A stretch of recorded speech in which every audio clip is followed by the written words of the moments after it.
Good morning, students. So let's start with a new chapter, that is bills of exchange. So first, let us know the meaning of bills of exchange.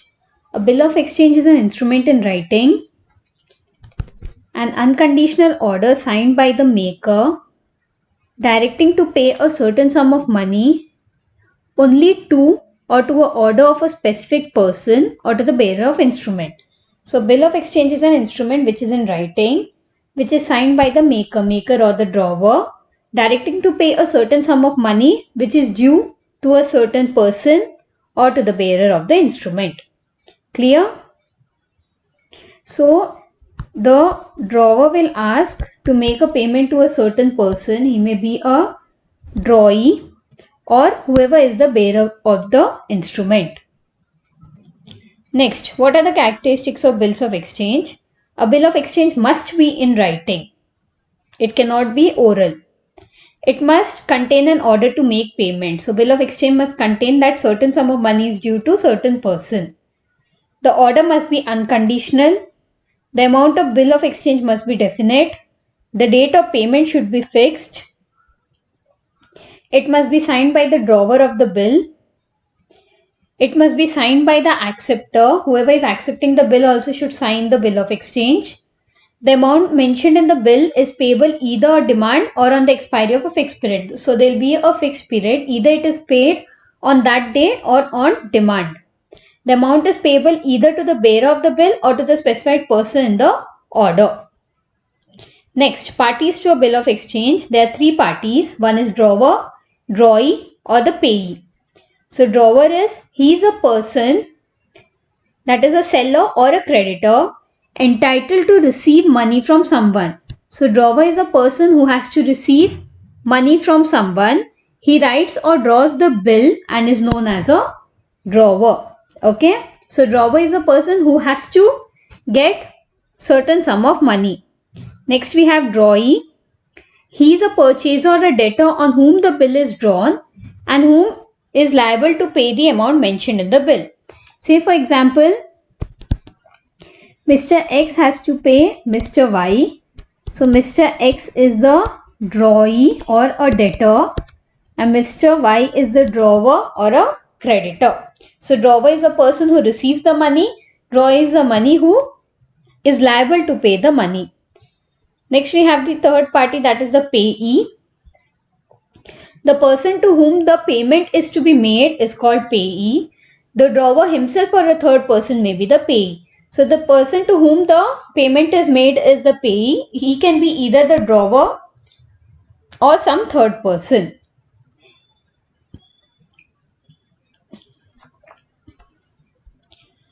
So this is a specimen of a bill of exchange. On 1st July 2016, Karuna Sagar sells goods of 5 lakh to Prem Kishore. So Karuna Sagar is selling goods to Prem Kishore. So Karuna Sagar is the drawer or a creditor or the seller. Prem Kishore is a debtor, buyer or the drawee. The payment of which has to be made after 2 months. So the date of payment is after 2 months of 1st July. Karuna Sagar draws a bill on Prem Kishore, who accepts and return back to Karuna Sagar. So the drawer is drawing the bill to the drawee, that is Prem Sagar. So Karuna Sagar is the drawer, Prem Kishore is the drawee. So the date is given here. Amount is given 2 months after date, paid to me or my order. The sum of 5 lakh only for the value received. So say for example, if Karuna Sagar, that is the drawer, endorses means it is for the third person, that is Uma Shankar. Uma Shankar will become the payee. Endorsement means instead of paying Karuna Sagar, Prem Kishore has to pay it to Uma Shankar. Clear? So this is a specimen of bills of exchange. Next, advantages. First, it is helpful in the purchase and sale of goods on credit. So bill of exchange serves as a written evidence of debt. It is a proof that the purchase of goods owes the amount returned to it to the seller of the goods. Next, it is a legal document. It is valid in the eyes of law. If the person fails to make a payment, it is easy to recover the amount legally. Then discounting facility. The holder of the bill need not wait till the due date, as he can easily turn into cash by discounting it from the bank before the due date. So discounting facility is available in case of bills of exchange. They need not wait till the due date. Next, we have endorsement is possible. It is easily transferred from one person to that of another. Endorsement is transfer of one bill to another. Next, we have relief from sending reminders. The seller need not approach again and again that you have to pay me certain amount of money. All this is not there in case of bills of exchange because the date of payment is fixed. Next, it is helpful in planning cash operators. So the seller will know the exact time when he would receive the money, so he can plan his cash accordingly. Convenient makes of making foreign payment. Bills of exchange enable the firm to receive and make payments in case of foreign trade also. So it reduces the risk and it is very convenient. Next, saving of money in circulation.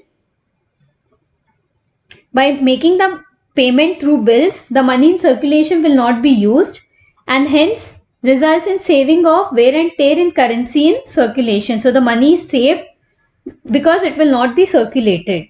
Next, convenience for the purchaser. By accepting the bill, the purchaser gets time to make the payment. As such, he can purchase more goods and increase his business.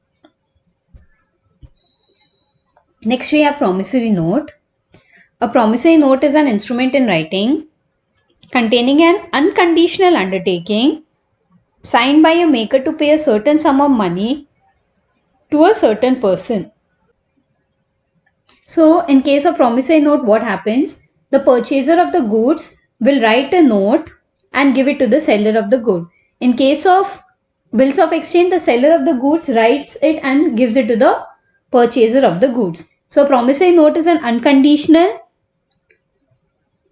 undertaking signed by the maker to pay a certain sum of money or to the order of a certain person. So the purchaser says that after a certain due date, he will be paying the certain money. That is, he promises to make a certain sum of money to the payee. Next, we have parties to a promissory note. First one is the maker. He is a person who writes a promissory note and signs it. And then we have a payee. He is a person who is entitled to get the payment. So he becomes the purchaser or debtor and he is the seller or creditor. Next, we have differences between bills of exchange and promissory note. First one, parties. In case of bills of exchange, there are three parties: drawer, drawee and payee. In case of promissory note, there are only two parties, that is the maker and the payee. Next is drawer. Bill of exchange, who is the drawer? The creditor or the seller is the drawer. In case of promissory note, it is a debtor or a buyer. Next, we have order and promise. In case of bills of exchange, it is an order to make a payment. In case of promissory note, it's a promise to make a payment. Next, acceptance. It needs acceptance by the drawee. Promissory notes does not need any acceptance.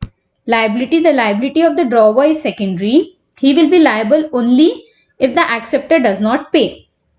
But in case of promissory note, the liability of the drawer or the maker is primary. Next, we have payee. Drawer can be the payee of the bill, but in case of promissory note, maker cannot be the payee of it. Next, we have noting. It is better to get it noted in case of dishonor, but in case of promissory note, noting is not necessary. Copies. In case of local bills, only one copy is prepared, but in case of foreign bills, 3 copies are prepared. Promissory note, only one copy is prepared, whether local or foreign. Then we have stamps. There is no need of fixing the stamps on the bills payable on demand, but otherwise stamps would be necessary. In case of promissory note, stamps are compulsory. Next, the last topic remaining is date of maturities and days of grace. So the date on which the payment of the bill becomes due is known as date of maturity or due date.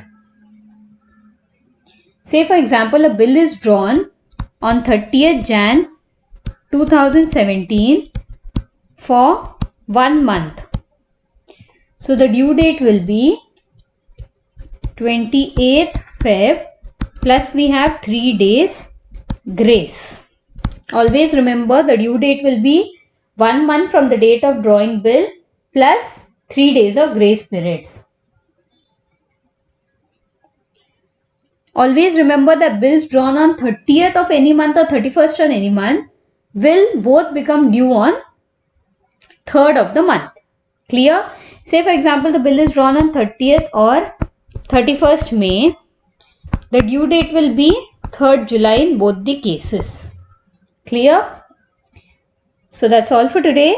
We shall be continuing the remaining topics in the next class. Thank you.